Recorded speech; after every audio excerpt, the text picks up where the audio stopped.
সমস্ত আমলের আগে হিসাব হবে কিসের? নামাজের। প্রথম কথাটাই হবে নামাজি ছিল কিনা, নামাজ পড়ছো কিনা। ওয়ারকাউ মা'আর রাকিঈন। এরপরে দেখেন কুল ইন্না সলাতি ওয়া নুসুকি, এখানেও নামাজ আগে, কুরবানি পরে। কুল, আপনি বলেন ইন্না সলাতি, নিশ্চয় আমার নামাজ, ওয়া নুসুকি আমার কুরবানি, ওয়া মাহইয়ায়া আমার জীবন, ওয়া মামাতি আমার মরণ একমাত্র আল্লাহর জন্য।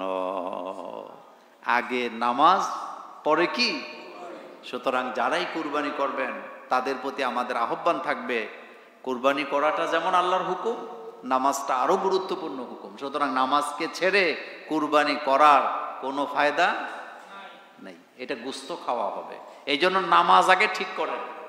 যেই পরিবারে নামাজ নাই সেই পরিবারে দিন নেই, যেই ব্যক্তির মধ্যে নামাজ নাই তার মধ্যে দিন নাই। নামাজ সবার আগে কি বলেন তো?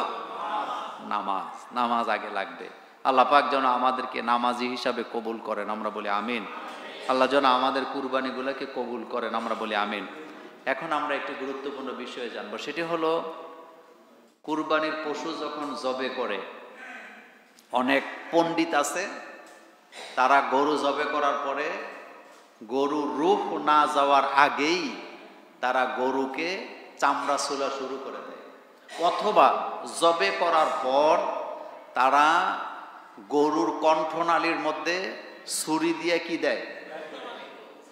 এরকম জাহেল আসেনি, মূর্খ সে। খুব মনোযোগ দিয়ে কথাটা শোনেন। কুরবানির পশুকে আমরা যে জবে করি, জবে করার সময় যেই রগগুলো আমরা কেটে দেই, এই রগ কাটার দ্বারা পশুর ব্রেনের সাথে তার শরীরের যে সেন্সর এটা আলাদা হয়ে যায়, যার কারণে সে ব্যথা অনুভব করে না। কথা কি বুঝতেছেন? কিন্তু কোনো ব্যক্তি যদি জবে করার পর তাড়াতাড়ি রু যাওয়ার জন্য তার গলার মধ্যে এইভাবে ঘাই দেয়, তখন সে ব্যথা অনুভব করে। পশুকে কুরবানি করার দ্বারা পশু ব্যথা পায় না, এটা বৈজ্ঞানিক সত্য কথা। কথা কি বুঝাইতে পারলাম? কারণ আমরা জবে করার সময় তার কি কাটি? এই রগ, 4টা রগ আমরা কেটে দিই। কাটার পরে তার মাথার সাথে দেহটার যে সেন্সর ছিল, যে কারণে ব্যথা পায়, এই ব্যথার মানে এটা আলাদা হয়ে যায়, একটার সাথে আরেকটার কি থাকে না, সম্পর্ক থাকে না। তো স্বাভাবিক পদ্ধতিতে একটা নির্দিষ্ট সময়ে পশুটা মারা যায়। কিন্তু যখন কোনো জাহেল ছুরি দিয়ে তাড়াহুড়ো করে তার গলার মধ্যে, হাড্ডির মধ্যে কি দেয়, কোচা মারে, তখন দেখবেন পশুটা কাপ দিয়ে উঠে, উঠে কিনা, তার মানে পশুটাকে সে ইচ্ছা করে কি দিচ্ছে, কষ্ট দিচ্ছেন। এটা জায়েজ নেই, এটা কি নাই, জায়েজ নেই। নাম্বার 2, পশু রূহ যাওয়ার আগে কখনো চামড়া চুলার চেষ্টা করবেন না। এটা অনেকে করে।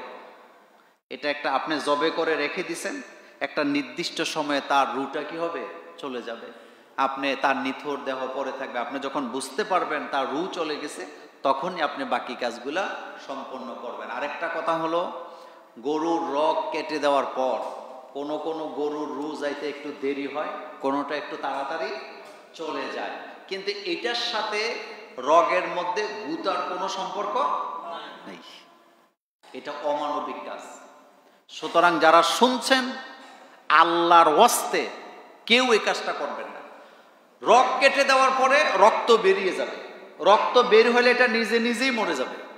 আপনাকে গুতায়া গাতায়া কষ্ট দিয়ে মারার কিনা দরকার নাই। আরেকটা হলো, জবে করার সময় অবশ্যই ছুরিটা যেন ধারালো হয়। কি হয়? ধারালো হয়, সে যেন কষ্ট না পায়। এখন আসেন আরেকটি গুরুত্বপূর্ণ কথা জানি, সেটি হলো গরু যে আমরা শোয়াই, অনেক আমরা যেহেতু জানি না গরু কিভাবে শোয়াইতে হয়, যার কারণে 10-12 জনে মিলেও একটা গরু শোয়াইতে পারে না। আবার যারা কষাই তারা একটা গরু শোয়াইতে কয়জন লাগে? একজনেই পারে। তার মানে বোঝা গেল অভিজ্ঞতা। বলেন কি? অভিজ্ঞতা। এটা বুঝে না। আপনি হযরত ইব্রাহিম আলাইহিস সালামের কুরবানি থেকে শিক্ষা নিবেন। পশুর পাগুলো আগে বেঁধে ফেলেন, সামনের পা বেঁধে ফেলেন, পেছনের পা বেঁধে ফেলেন। পা বাঁধলে পশু আর নড়াচড়া করতে পারে না, যত শক্তিশালী হোক। কিন্তু সামনের পা ছাড়া অবস্থায় যদি আপনি হাজারো চেষ্টা করেন, আপনি এটাকে শোয়াইতে পারবেন? পারবেন না। এই জন্য রশি দিয়ে বেঁধে নিবেন। তাফসিরের কিতাবে কুরবানির পশুকে বেঁধে দেওয়ার কথাও কি স্পষ্টভাবে আসছে। বাঁধবেন কেন? যাতে করে সে নড়াচড়া করতে না পারে। আরেকটা গুরুত্বপূর্ণ কথা বলি, সেটি হলো আপনারা যখন চামড়াটা ছুলেন আপনারা সতর্ক থাকবেন, কারণ চামড়া অনেক সময় ছুরি দিয়ে নষ্ট করে ফেলি আমরা। অথচ আমাদের দেশে এই চামড়া আমরা গরিবের জন্য রাখি, আর এটা গরিবের হক। কার হক? গরিবের হক। সেজন্য এটা ছুলার সময় একটু খেয়াল রাখতে হবে যাতে করে চামড়াটা কেটে না যায়, কারণ কেটে যাওয়া চামড়ার দাম কমে যায়, এটার দাম থাকে না। এখন আমরা আরেকটি গুরুত্বপূর্ণ বিষয় জানবো, সেটি হলো কুরবানির দিন হাঁস মুরগি জবে করা যাবে কিনা। এটা নিয়ে আমাদের দেশে একটা কুসংস্কার আছে। সেটা হলো অনেক মহিলারা মনে করে বা পুরুষেরাও মনে করে যে কুরবানির ঈদের দিন হাঁস মুরগি অন্য কিছু জবে করা যাবে না। এটা ঠিক না, জবে করা যাবে, তবে কুরবানির নিয়তে করা যাবে না, খাওয়ার জন্য করা যাবে। যেমন একটা লোক কুরবানি দেয় নাই, একটা লোক কুরবানি দেয় নাই, তো সে সকালবেলা ইচ্ছা করলে কি মুরগি জবে করে খেতে পারবে না? ইনশাল্লাহ অবশ্যই পারবে। কেন পারবে না? হাঁস জবে করে খেতে পারবে, কিন্তু শর্ত হলো হাঁস মুরগিকে কুরবানির নিয়তে জবে করা যাবে না। আর এটা কেউ করেও না, নর্মালি এমনি জবে করতে পারবে না। হাঁস দিয়ে মুরগি দিয়ে কুরবানি করলে কি কুরবানি হবে? না। কুরবানি কি কি পশু দিয়ে দিবেন এটা তো আগেই বলে দেওয়া হয়েছে। সুতরাং হাঁস মুরগি জবে করার মধ্যে দোষের কিছু নাই, আপনি জবে করতে পারবেন, আপনার দরকার হলে আপনি করবেন, এতে কোনো গুনাহও নাই। এটা নিয়ে মনের মধ্যে সন্দেহ রাখার কোনো বিষয় কি নাই। আরেকটি বিষয় বলি, সেটি আরেকটি গুরুত্বপূর্ণ, সেটা হলো আমাদের দেশে অনেক মানুষ আছে কুরবানি করে ঠিক, কিন্তু কুরবানি করার পরে কুরবানির পশুর বর্জ্য, শিং, চামড়া, অতিরিক্ত শরীরের অংশ, অন্ডকোষ, মাথার একটা অংশ, শিং, এগুলা নিজেদের পরিবেশের মধ্যে ছিটাইয়া ছাটাইয়া রেখে দেয়। এরকমের নোংরা মানুষ আমাদের সমাজে আসেনি? স্লোগানটা হলো কোরবানি আপনার, পরিচ্ছন্নতার দায়িত্ব আপনার। বলেন কি বলছি? কোরবানি আপনার, পরিচ্ছন্নতার দায়িত্ব কার? আপনার। আপনি যে কুরবানি করতেছেন, বিকাল বেলা আপনার বাড়িতে আপনার এলাকায় যেন কুরবানি করছেন তার চিহ্ন যেন না থাকে। আপনি অবশ্যই প্রত্যেকটা ময়লা বর্জ্য এমন জায়গায় ফেলবেন বা এমন জায়গায় পুঁতে দিবেন যাতে এটার দ্বারা পরবর্তীতে পরিবেশের কোনো ক্ষতি না হয়। অনেকে আছে ড্রেনের মধ্যে আপনার বর্জ্যগুলি ফেলে, তো ড্রেনটা আপনি বন্ধ করে দিলেন। আপনি ড্রেনের মধ্যে ফেলবেন কেন? একটা নির্দিষ্ট জায়গায় আপনি নিয়ে রেখে দেন। অনেকে আছে গরুর শিং বড় বড় থাকলে এটা গাছের সাথে লটকায় রাখে, মনে করে এটা দিলে নাকি মুখ দোষ লাগে না বা মঙ্গল হয়, অনেক কিছু আসে। এগুলো ভুয়া কথা, এগুলো কুসংস্কার। মুসলমানের আকীদার মধ্যে এই ধরনের আকীদা থাকতে পারে না।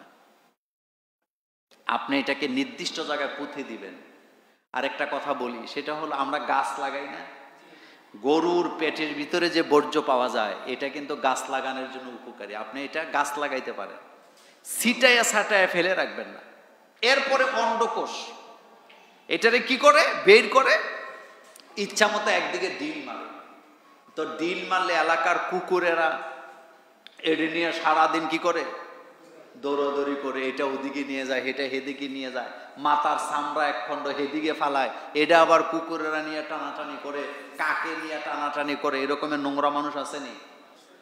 এক কথায় যদি বলি, কোরবানির পশু জবে করার পর, কুটাকাটি করার পর এক বিন্দু ময়লা যেন আপনার বাড়িতে, বাড়ির ঘাটায় না থাকে, এই দায়িত্ব কাদের? যারা কুরবানি দিছে। বলেন কাদের দায়িত্ব? ইসলাম পবিত্র না অপবিত্র? ইসলাম কি পরিচ্ছন্ন নাকি নোংরা?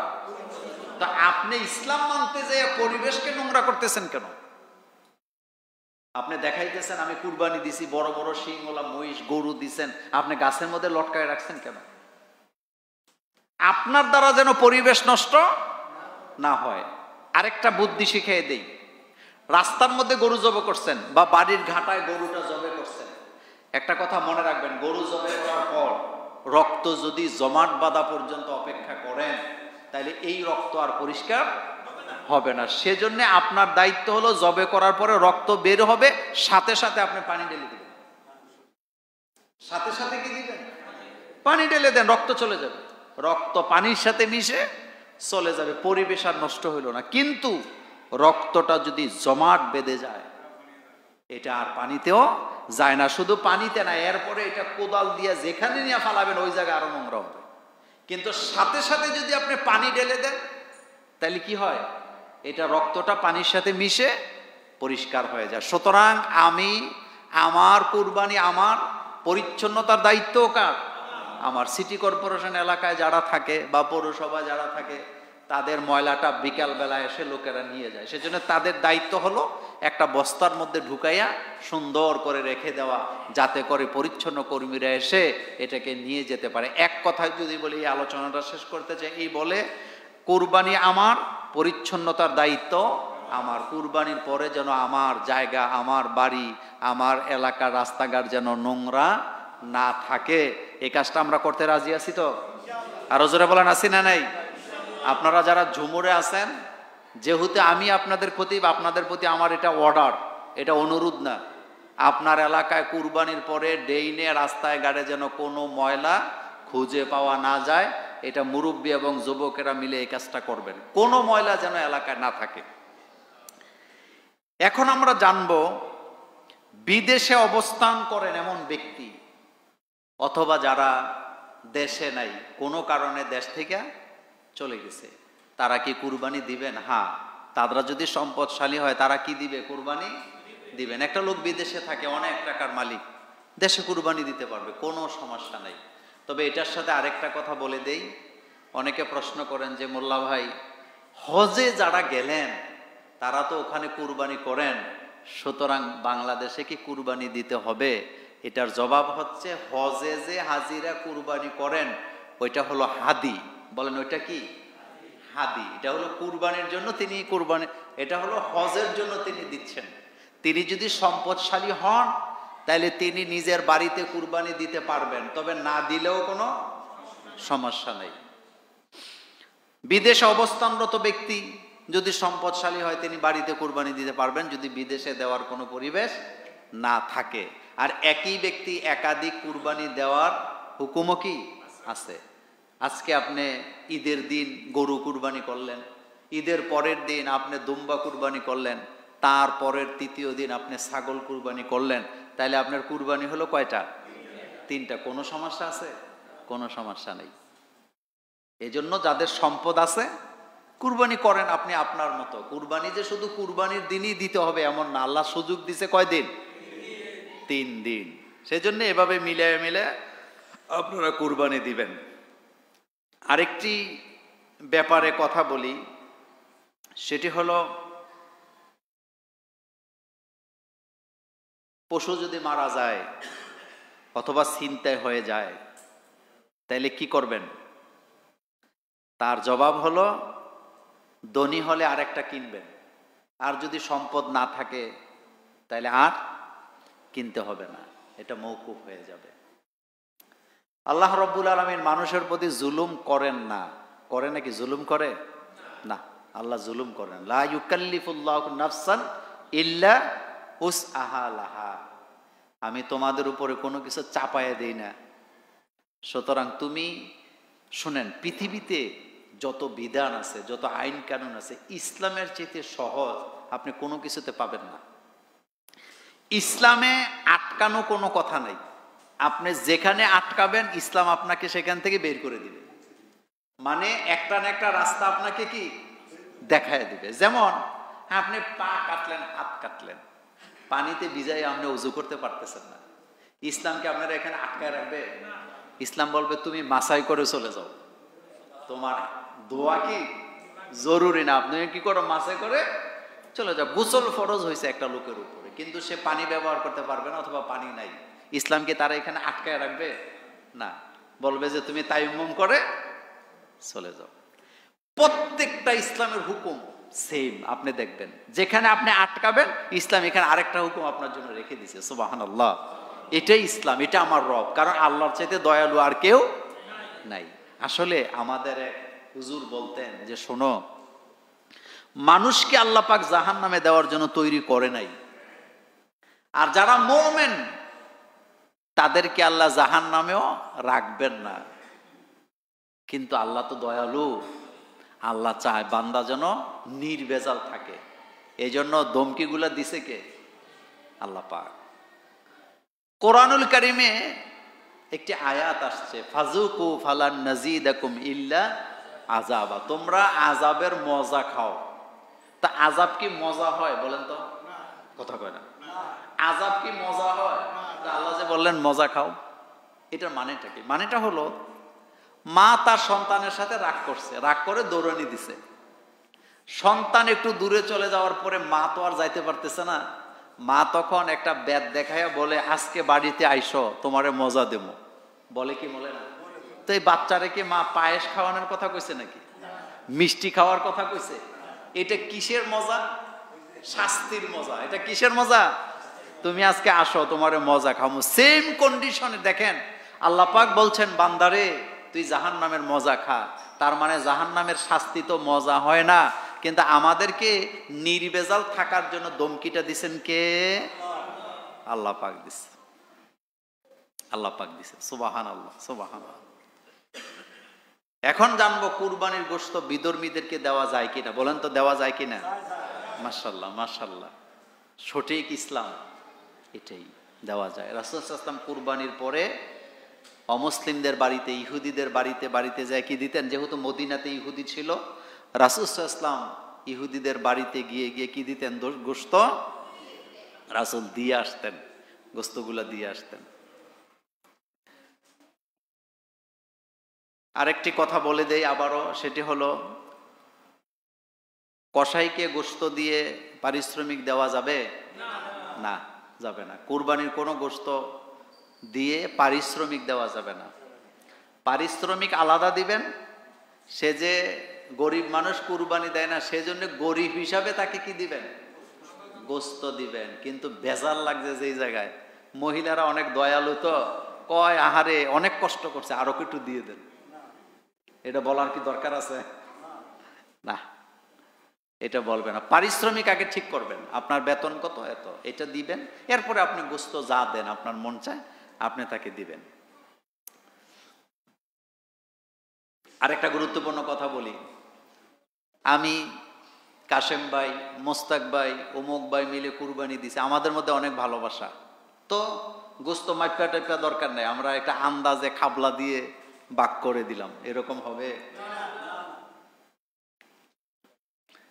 ভাইয়ে বাইয়ে কুরবানি দিলেও হবে না, বাইয়ে দিলেও হবে না, ভাই বোনে দিলেও হবে না, বন্ধু বান্ধব না, বাপে ছেলে দিলেও কি করতে হবে? গোশত মাইপা বাক করতে হবে।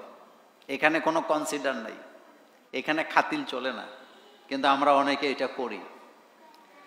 আপনি ভাগ করার পরে যার সাথে কুরবানি দিচ্ছেন তারে হাদিয়া হিসাবে কুরবানির গোশত দেন, এতে কোনো সমস্যা নাই, কিন্তু ভাগ হবে সমান সমান এবং মাইপা ভাগ করতে হবে। এই জায়গায় এইরকম খাবলা মাইটা দেওয়ানের কোনো সিস্টেম নাই, এ কথা মনে রাখবেন। আরেকটা হলো, গোশতটা ভাগ করার আগে অবশ্যই গোশতটা মিলিয়ে নেবেন, ইচ্ছা মতো মিলাবেন। কথা কি মনে থাকবে?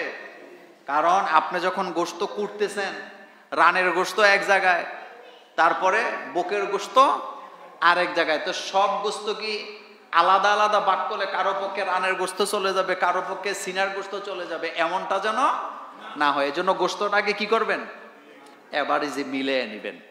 আল্লাহ পাক আমাদের কুরবানি কবুল করুক, আমরা বলি আমিন। তাহলে অনুমান করে কি করা যাবে না, গোশত ভাগ করা যাবে না। এটা খুবই গুরুত্বপূর্ণ একটা কথা, অনুমান করে যেন আমরা ভাগ না করি। আরেকটা গুরুত্বপূর্ণ কথা বলি, সেটা হলো জবে করার সময় নামের লিস্ট নিয়ে পড়ার দরকার নেই। একেবারে লিস্ট লিখে রাখছে, অমুকের ফুত অমুক, অমুকের ফুত অমুক, অমুকের ফুত অমুক।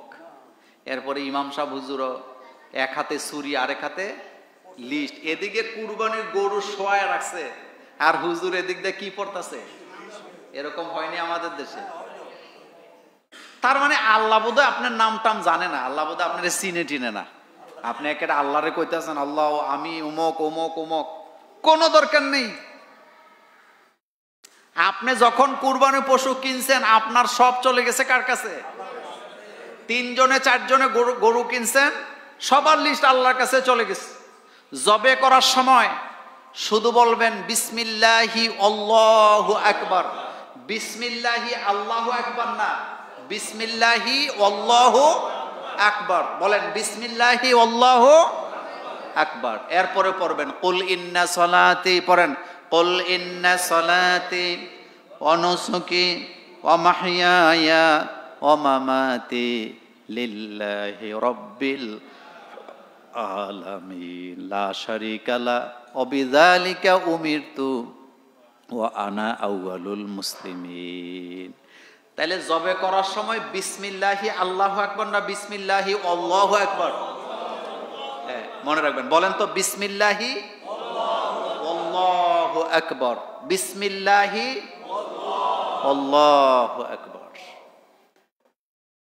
সবাই বলবেন আওয়াজ দিয়ে, উপস্থিত যত লোকে থাকবেন চিৎকার দিয়ে বলবেন বিসমিল্লাহি আল্লাহু আকবার। ইনশাআল্লাহ কবুল হবে ইনশাআল্লাহ।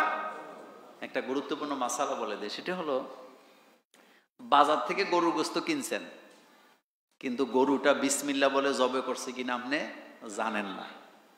খাসির গোশত কিনছেন, মুরগি কিনছেন, কিন্তু বিসমিল্লাহ বলে জবে করছে কিনা আপনি জানেন না। অথচ আল্লাহর নামে জবে না করলে মুমিনের জন্য এটা খাওয়া কি নাই, হালাল না। তাইলে আপনি কি করবেন, খাওয়ার সময় বিসমিল্লাহ বলবেন। বলেন কখন বিসমিল্লাহ? এই জন্য মুমিন কখনো খাওয়ার সময় বিসমিল্লাহ বাদ দিতে পারবেন না। গরুর গোশত কিনছেন, এমন এক রাষ্ট্রে গেছেন যেই রাষ্ট্রের লোকেরা গরুর গোশত বিসমিল্লাহ বলে জবে, গরু জবে করে না বিসমিল্লাহ বলে, অথচ গরু খাওয়া আপনার জন্য হালাল। গোশত আপনি কিনবেন, কিন্তু আপনি খাওয়ার সময় কি বলবেন? তাইলে কি হয়ে যাবে? হালাল হয়ে যাবে। সুবহানাল্লাহ। তাইলে কি হয়ে যাবে? হালাল হয়ে যাবে। আল্লাহ রাব্বুল আলামিন আমাদেরকে কবুল করুক, আমরা বলি আমিন। অনেকে জানতে চায় হুজুর আমি গরু দিয়ে একটা দিলাম, আবার খাসি দিতে পারবো কিনা? অবশ্যই পারবেন। ওই যে একটু আগে বললাম, গরু দিবেন, খাসি দিবেন, দুম্বা দিবেন। আমাদের দেশে এখন ওটও পাওয়া যায়, দুম্বাও পাওয়া যায়, যদিও দাম অনেক বেশি। আমাদের দেশে একটা উটের দাম 25 থেকে 30 লক্ষ টাকা, যেটা অন্য দেশে এত দাম না। দুম্বাও দেখলাম ইদানিং আমাদের দেশে অনেক আসছে, দুম্বা চাষ করা হচ্ছে আমাদের দেশে। আলহামদুলিল্লাহ, আমাদের দেশের পশু আমরা যে লালন পালন করি এগুলা অর্গানিক খাবার দিয়ে, কথা ঠিক না? এই জন্য আমাদের দেশের গরুর গোশতের মজা আলাদা, খাসির গোশতের মজা আলাদা। কারণ খাদ্যের কারণে। বলেন কিসের কারণে? খাদ্যের কারণে। খাদ্য একটা নিয়ামত। আমার দেশে পানি বেশি, পানি কমরা বেশি, পানি বেশি। আমাদের দেশে ঘাস খাওয়ায় আমরা গরু ছাগল লালন পালন করি, যার কারণে এটার মধ্যে গোশতের মধ্যে মজাও কি আলাদা আছে। আলহামদুলিল্লাহ, আল্লাহ যেন কবুল করেন, আমরা বলি আমিন। আরো জোরে বলি আমিন। কয়েকটা প্রশ্ন জবাব দেই। আজকে খুব লম্বা আলোচনা করব না, আগেই বলেছি। প্রশ্ন আসছে, মোহতারাম, এক ব্যক্তি একাই 5 নামের শেয়ারে কুরবানি দিচ্ছেন, উদ্দেশ্য বাকি মাংস দিয়ে আগামী সোমবার তার ছেলের বউভাতের আয়োজন করবেন, এতে কোনো সমস্যা হবে কিনা?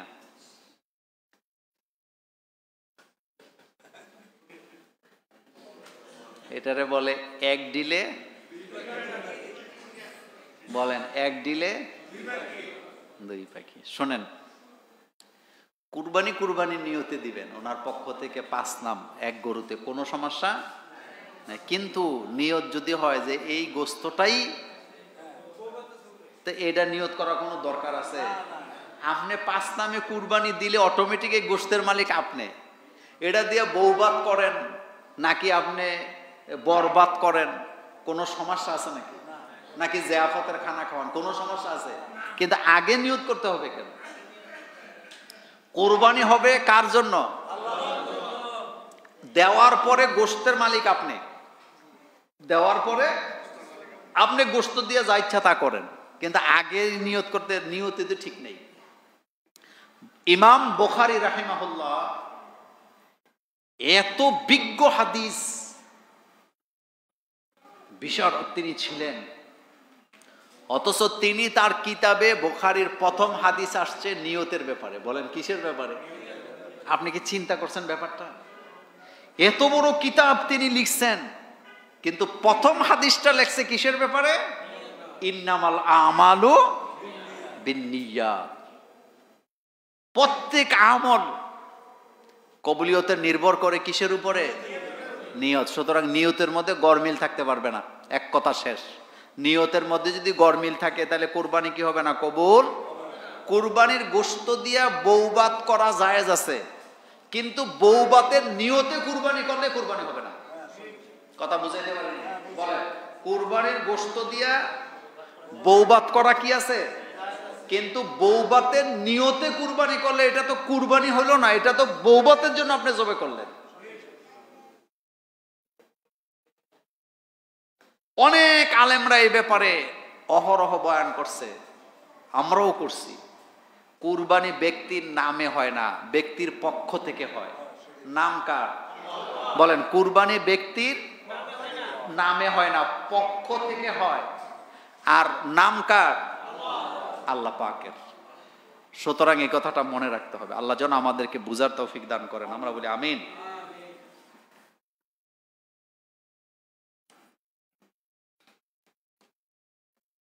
কুরবানির মাংস দিয়ে বিয়ে বা অন্য কোনো সামাজিক অনুষ্ঠান করা জায়েজ আছে কিনা, এটা তো বললাম একটু আগে।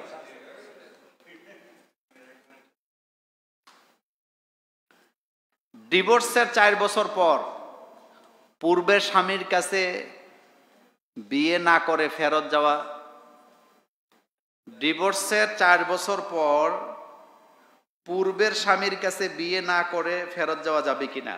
শুনেন, প্রথম কথা হলো তালাক আল্লাহ পছন্দ করে না। কে পছন্দ করে না? তো আল্লাহ যেটা পছন্দ করে না, এটা কি মুমিন পছন্দ করা উচিত? না। এই জন্য মুমিন কখনো তালাক করে না। যাদের ঈমান ঠিক আছে তারা কথায় কথায় তালাক দেয় না। যাদের ঈমান নাই তারাই কথায় কথায় তালাকের হুমকি দেয়। তালাকটা ঘৃণিত হালাল, তার মানে একটা রাস্তা রাখা হয়েছে। যদি তালাকের ব্যবস্থা না থাকতো তাহলে সমাজে ফিতনা আরো কি বাড়তো। এজন্য কোনো কারণে কোনো ক্রমেই স্বামী স্ত্রীর মধ্যে মিলের আর কোনো রাস্তা নাই, তখন যায় তালাকের ব্যবস্থা, তাও এটা অপছন্দ করে কে? কারণ স্বামী স্ত্রীর সম্পর্কটা তৈরি করছে কে? আল্লাহ পাক বলছেন হুন্না লিবাসুল লাকুম ওয়া আনতুম লিবাসুল লাহুন্না। আরেক জায়গায় আল্লাহ পাক বলছেন ওয়াখালাকনাকুম আজওয়াজা, আমি তোমাদেরকে জোড়া করে তৈরি করছি। প্রত্যেক জিনিসের জোড়া আসেনি। সমুদ্রের মধ্যে ডলফিন একা থাকে না, জোড়া জোড়া থাকে। সমুদ্রের মধ্যে তিমি মাছ একা থাকে না, জোড়া জোড়া থাকে। কবুতর একা থাকে না, জোড়া জোড়া থাকে। এরপরে দোয়েল পাখি বলেন, ময়ূর বলেন, একা থাকে না, দুইটা দুইটা থাকে। পৃথিবীর সমস্ত প্রাণীকুলকে আল্লাহ জোড়ায় জোড়ায় তৈরি করছেন। আপনি একটা পাবেন না এক জায়গায়, দুইটা পাবেন। পাখি কয়টা একসাথে? দুইটা পাবেন। আপনি কুমিরও কখনো একসাথে একটা পাবেন না, দুইটা পাবেন। আপনি হরিণ কখনো একটা পাবেন না, কয়টা পাবেন? দুইটা, কারণ এই জোড়াটা তৈরি করছে কে? কথাটা এই জন্য বললাম, তাইলে বোঝা গেল তালাকটা আল্লাহ কি পছন্দ করে না। কিন্তু কোনো কারণে যদি তালাক দিতেই হয় তাহলে শরীয়তের হুকুম মাইনা তালাক দিতে হবে। আমাদের দেশে যে তালাকগুলা হয় এই তালাকগুলা শরীয়ত সম্মত না। তালাক একসাথে 3 তালাক দেওয়ার বিধান ইসলামে নাই। তালাকের সুন্নাহ তরিকা হচ্ছে স্ত্রীর মাসিক অবস্থায় তালাক দেওয়া যাবে না। মাসিক থেকে পবিত্র হওয়ার পর কোনো মিল মহব্বত হয় না, আর কোনো সুযোগ নেই, আলাদা হতেই হবে। মাসিক থেকে পবিত্র হওয়ার পর 1 তালাক দিবে। কয় তালাক? 1 তালাক দিয়ে 1 মাস অপেক্ষা করবে। কয় মাস? 1 মাস। এই 1 মাসের মধ্যে যদি বউ তাওবা করে অথবা স্বামীর অপরাধ থাকলে স্বামী যদি তাওবা করে মিলে যায় কোনো সমস্যা নেই। কিন্তু না, 1 মাস পরেও মিল মহব্বতের সুযোগ কি? তখন আবার যখন মাসিক হবে, মাসিক থেকে পবিত্র হওয়ার পরে এবার কয়টা? 2 তালাক দিছেন। কয়টা দিছেন? দেওয়ার পরে আবার 1 মাস অপেক্ষা করবেন। 1 মাস অপেক্ষা করার পরেও ঠিক হওয়ার কোনো সম্ভাবনা, যদি ঠিক হয় তাহলে তাওবা করে আবার কি মোহরানা ঠিক করে বিয়ে করে মিলে যাবেন। আর যদি না মিলার সম্ভাবনা হয় তাহলে তালাক 2টা দিলেন। কয়টা? দেওয়ার পরে আবার 1 মাস অপেক্ষা করবেন। করার পরে আবার স্ত্রীর মাসিক হবে, পবিত্র হওয়ার পরে এবার সর্বশেষ কয় নাম্বার? 3 নাম্বার তালাক দিয়ে বিদায় করে দিবেন। শেষ।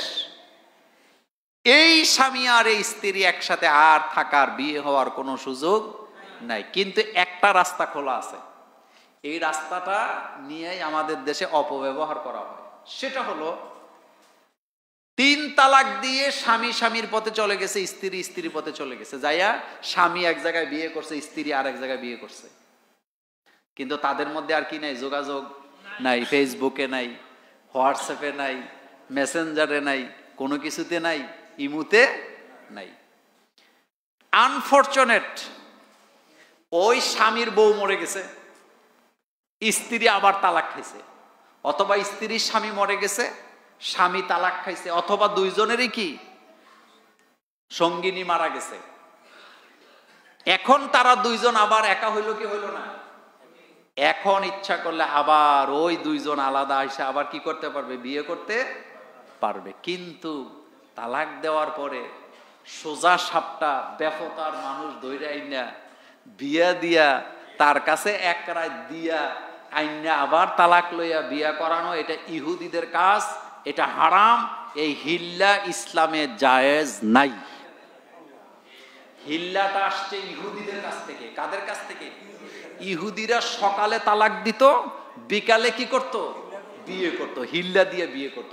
এটা ইসলামের সাথে সম্পর্ক। রাসূল সাল্লাল্লাহু আলাইহি ওয়াসাল্লাম অসংখ্য হাদিসে বলছেন, যারা হিল্লা দেয়, যারা হিল্লা নেয় তাদের উপরে আল্লাহ লানত করেছেন, আল্লাহ রাসূল লানত করেছেন, আল্লাহর ফেরেশতারাও লানত করেছেন। এখন আসেন, ডিভোর্সের পরে যতক্ষণ পর্যন্ত স্বেচ্ছায় অন্যত্র বিয়ে হইয়া সেখান থেকে তালাকপ্রাপ্তা বা বিধবা না হইয়া আসে, ততক্ষণ পর্যন্ত তালাকের পরে আর বিয়ের কোনো সুযোগ ইসলামে নাই। কিন্তু আমাদের সমাজের অবস্থা এতটাই খারাপ হয়ে গেছে, এখন তালাক দেয় আবার সংসার করে, তালাক দেয় আবার সংসার করে। তালাক দেওয়ার পরে মনে হয় সন্তান আছে, ছেলে আছে, মেয়ে আছে। তো তালাকের আগে তোমার এটা মনে ছিল না? একটা কথা বলি শোনেন, বীর পুরুষ কখনো স্ত্রীকে তালাকের ভয় দেখায় না। অযোগ্য কাপুরুষেরা স্ত্রীকে তালাকের ভয় দেখায়। সতী সাধবী নারী কখনো স্বামীর কাছে তালাক চায় না। অসৎ চরিত্রহীন তারাই স্বামীকে কথায় কথায় বলে, তুই আমারে ছাইড়া দে। এমন বেয়াদব আসেনি? এগুলো অপছন্দ করেন কে? আল্লাহ পাক। সুতরাং এর থেকে সাবধান। আপনি স্ত্রীর সাথে ঝগড়া লাগছেন, আপনি তারে হালকা মারেন, আপনি তারে শাসন করেন, কোনো সমস্যা নাই। কিন্তু তালাক তালাক বলতে হবে কেন? আর তালাক এত ঠুনকো একটা জিনিস, হাসি তামসা করে তালাক দিলেও কি তালাক? হাসি তামসা করে কাউরে বিয়ে করলেও বিয়ে হয়ে যাবে। এজন্য হাসি তামসা চলবে না। আরেকটা কথা বলি, মনে পড়ছে, আমাদের দেশের দাদা নানিরা, দাদা নানারা নাতিনদেরকে মস্কারা করে স্ত্রী কয়, বেগম কয়, এরকম নানা নানি আছে, নানা দাদা আসেনি? হারাম, হারাম। দাদা নানা তাদের জন্য নাতিন বিয়ে করা হালাল না হারাম? হারাম। তো মস্কারা চলে কেমনে? মস্কারা কেমনে চলে? দাদার জন্য নাতিন হচ্ছে ওরসজাত সন্তান, এটা তার সন্তান। কিন্তু এ কথাটাই আমরা বুঝি না, আমরা মনে করি মস্কারা করে বলা যাবে। কিসের মস্কারা করেন আপনি? এটা আপনার সন্তান, আপনার রক্ত। তাকে বিয়ে করা তো দূরের কথা, বিয়ের চিন্তা করাও হারাম। দাদা নানার জন্য নাতিনের বিয়ে করা, নাতিনকে বিয়ে করার চিন্তা করা, মস্কারা করা কি বলেন তো? হারাম। কিন্তু এটা আমাদের দেশে চলেনি, অহরহ চলে। সাবধান, এটা আপনার রক্ত, এটা আপনার ওরসজাত সন্তান, তার সাথে ফাইজলামি চলবে না।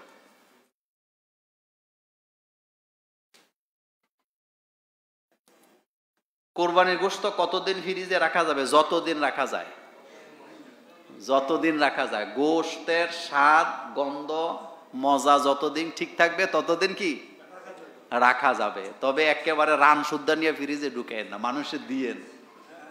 কুরবানি কি শুধু নিজে খাওয়ার মধ্যে আনন্দ, না দেওয়ার মধ্যে আনন্দ? দেওয়ার মধ্যে। একটা কথাই তো আছে, ভোগের সুখ নাই, সুখ হইল কি? ত্যাগে। এই জন্য মানুষকে দিবেন। অপসংস্কৃতি পরিহার করে সুস্থ সংস্কৃতির আয়োজন করেছেন দনুয়াখলা গ্রামবাসী। এমন আয়োজন আপনি কিভাবে দেখছেন?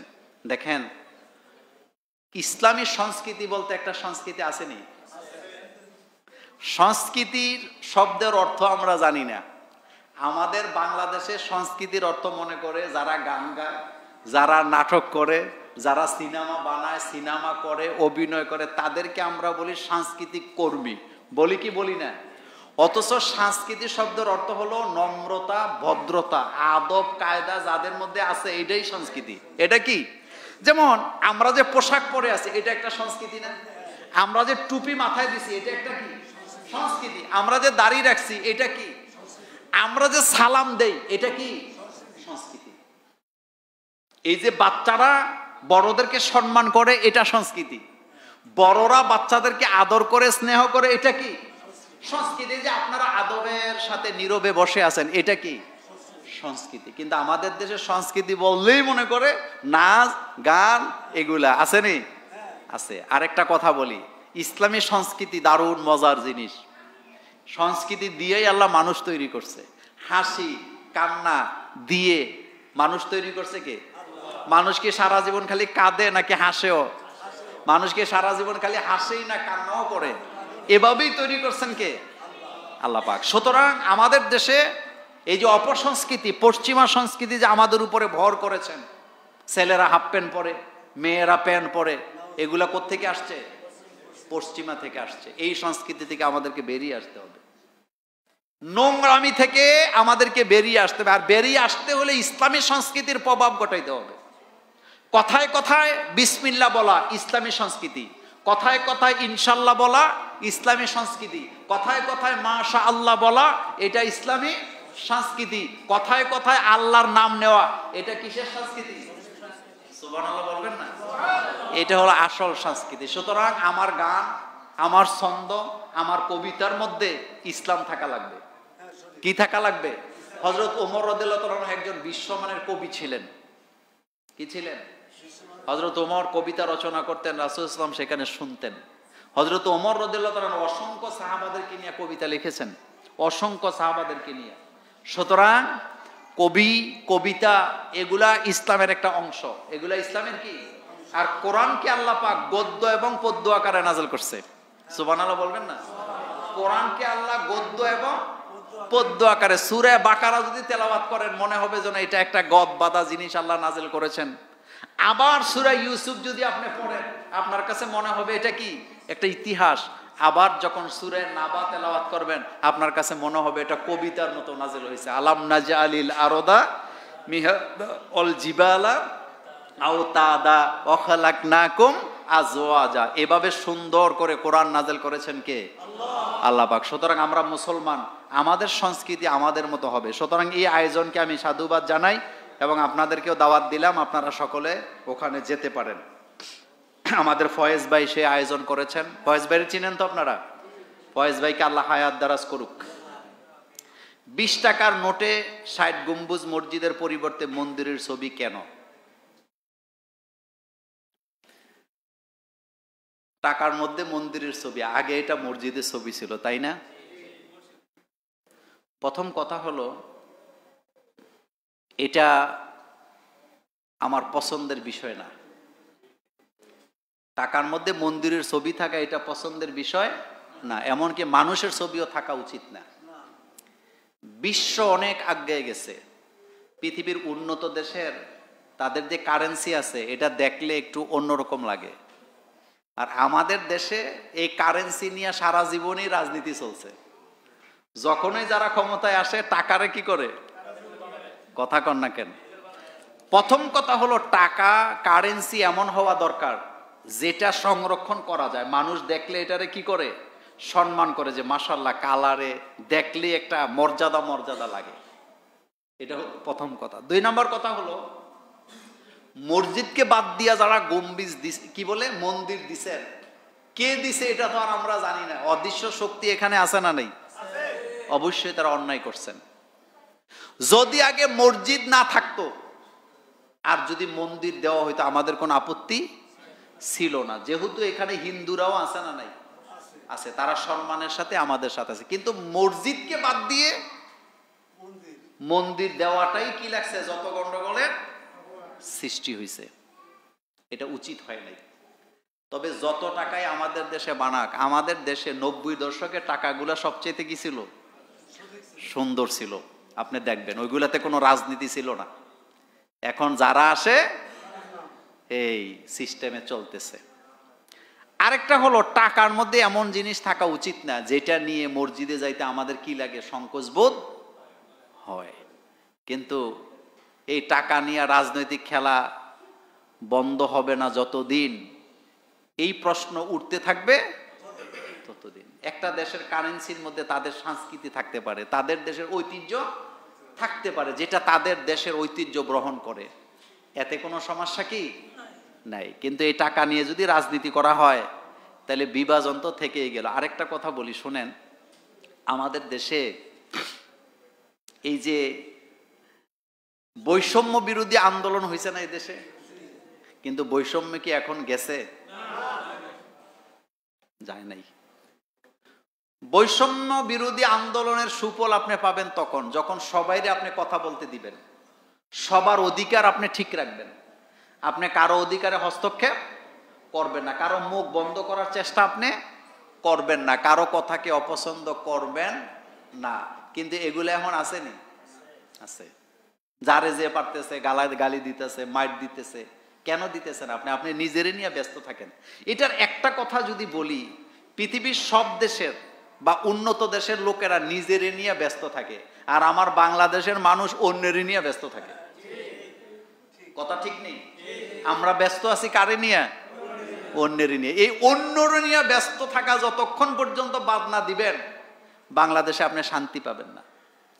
গতকালকে আমি একটা ডকুমেন্টারি দেখছিলাম পৃথিবীর বিভিন্ন দেশের, তার মধ্যে বাংলাদেশের ব্যাপারে প্রথম মন্তব্যটাই সাংবাদিক করছে, আমি এখন ঢাকাতে আছি, বাংলাদেশের ঢাকায়, কিন্তু ঢাকা শহর পৃথিবীর সবচেয়ে নোংরা শহর। এই কথাটা কিন্তু আসলে সত্য, সত্য নেই তো জাতি হিসাবে এখনো আমরা পরিচ্ছন্নতাই শিখলাম না। আপনারা যে বিভিন্ন দেশের ভিডিও রাস্তাঘাটে দেখেন, তাদের রাস্তাগুলা কি অপরিষ্কার না পরিষ্কার? আর আমাদের গুলা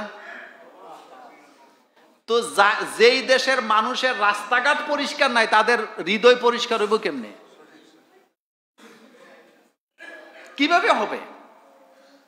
সেজন্য অপসংস্কৃতি বন্ধ করতে হবে। আপনাকে প্রথমে একটা কথা মানতে হবে, যার যেই মত আছে, পথ আছে, সে তার মত আর পথের অধিকার দিয়ে, মর্যাদা দিয়ে আমি আমার অধিকারকে প্রচার করতে হবে। রাসূল সাল্লাল্লাহু আলাইহি ওয়াসাল্লাম কারো উপরে ইসলামকে চাপায় দিছে? দেয় নাই।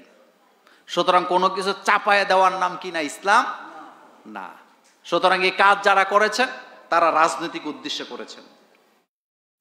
কুরবানির মাংস গরিবদের দেওয়ার পর অনেকে দেখা যায় এটা বিক্রি করে দেয়, তাদের মাংস দেওয়া উচিত কিনা। প্রথম কথা হলো, আপনি গরিবের মাংস দিবেন, গরিব এটা নেওয়ার পরে যদি বিক্রি করে আপনার কিছু করার আছে?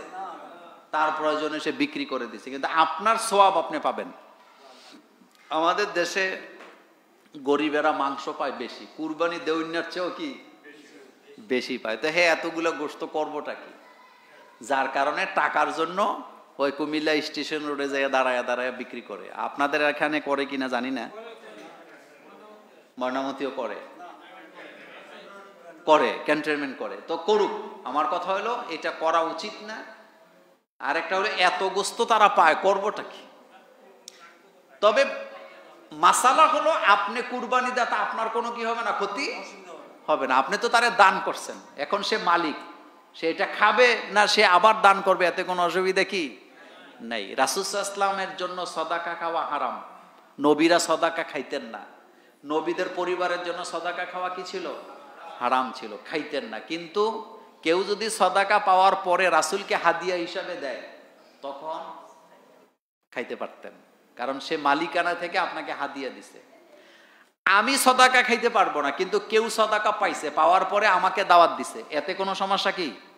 হাত বদল হইলে হুকুমও বদল হয়ে যায়।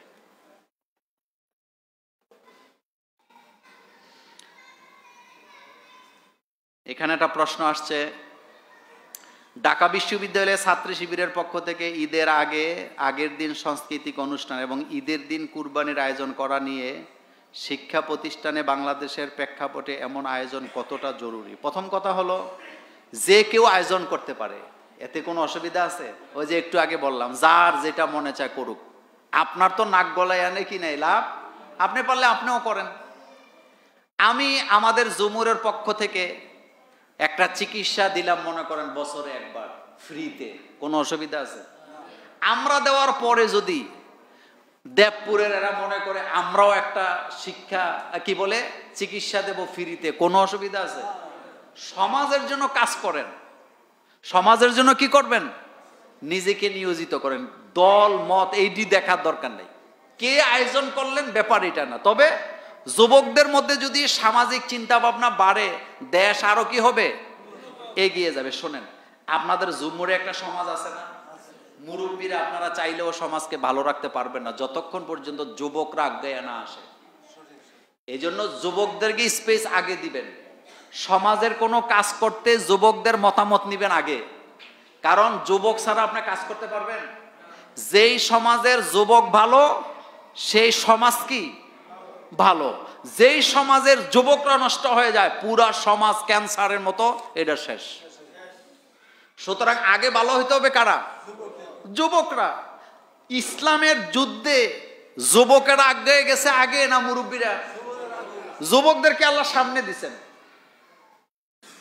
যুদ্ধে যাবার সময় এখন যার কি আছে? যৌবন আছে। যৌবন না থাকলে আপনি যুদ্ধ করবেন কি দিয়ে? সুতরাং সমাজকে সুন্দর রাখার জন্য আগে কাদেরকে স্পেস দিতে হবে? যুবকদেরকে। আমরা কিন্তু যুবকদেরকে ডাকি না, কোনো কাজে ডাকি না। যুবকরা পয়সা না দেখ, কিন্তু সে শ্রম দিতে পারে কিনা? যুবকরা ইচ্ছা করলে রাস্তার সাইডে একটা ট্রাক পড়ে গেছে, এটা ধাক্কায় উঠাই দিতে পারে। আপনি মুরব্বী পারবেন? আপনি পারবেন? আপনি ধাক্কা দিবেন, আপনার কোমরে কট করে আওয়াজ হইব, আপনি শেষ। কথা কি ঠিক বললাম? কথা কি সত্য? তাহলে কারা আগে? যুবক লাগবে। রাসূল সাল্লাল্লাহু আলাইহি ওয়াসাল্লাম যুবকদেরকে আগে দাওয়াত দিছে। নবুয়তের দায়িত্বের আগে রাসূল সাল্লাল্লাহু আলাইহি ওয়াসাল্লাম একটা সংগঠনের সদস্য ছিলেন। সংগঠনটার নাম কি? হিলফুল ফুজুলে। কি মুরব্বীরা ছিল না যুবকরা ছিল? যুবকেরা ছিলেন। সুতরাং যুবকরা আগে আসলে কি হবে? সমাজ ভালো হবে। সর্বশেষ কথা, আমরা তো আগামী দিন কুরবানি করব নাকি? আজকে সৌদি আরবে কুরবানি চলছেন, আমরা দোয়া করি আল্লাহ যেন সকল আর কুরবানিকে কবুল করেন। আপনাদের জন্য আমার পক্ষ থেকে ঈদুল আজহার শুভেচ্ছা থাকলো। তাকাব্বালাল্লাহু মিন্না ওয়া মিনকুম আল্লাহ পাক যেন আপনাদের আমাদের সকলার কুরবানি যেন আল্লাহ কবুল করেন। কুরবানি হোক আনন্দের জন্য, কুরবানিতে পারিবারিক সামাজিক আনন্দ খুঁজে পাওয়া যায়, এবং কুরবানি হবে ত্যাগের জন্য, কুরবানি ভোগের জন্য নয়। বলেন, কুরবানি হবে ত্যাগের জন্য, কুরবানি ভোগের জন্য নয়। সুতরাং আপনাদের পরিবারে যত সদস্য আছেন, অন্তত কুরবানির দিন যেন কারো মধ্যে মনোমালিন্য না হয়, ঝগড়াঝাটি না হয়। আমরা যেন আনন্দের সাথে সকলে ঈদুল আজহা যেন আমরা পালন করতে পারি, এবং আমরা যেন সঠিকভাবে আল্লাহ পাককে খুশি করার জন্য কুরবানি দিতে পারি। কুরবানির পশু আমরা যেখানে যেভাবে জবে করি আল্লাহ সন্তুষ্টের জন্য যেন করি। আল্লাহ আমাদের সকলার মধ্যে ঈদের আনন্দ ছড়িয়ে দেখ। আবারও তাকাব্বালাল্লাহু মিন্না ওয়া মিনকুম। ঈদ মুবারক। আসসালামু আলাইকুম ওয়া রাহমাতুল্লাহি ওয়া বারাকাতুহু।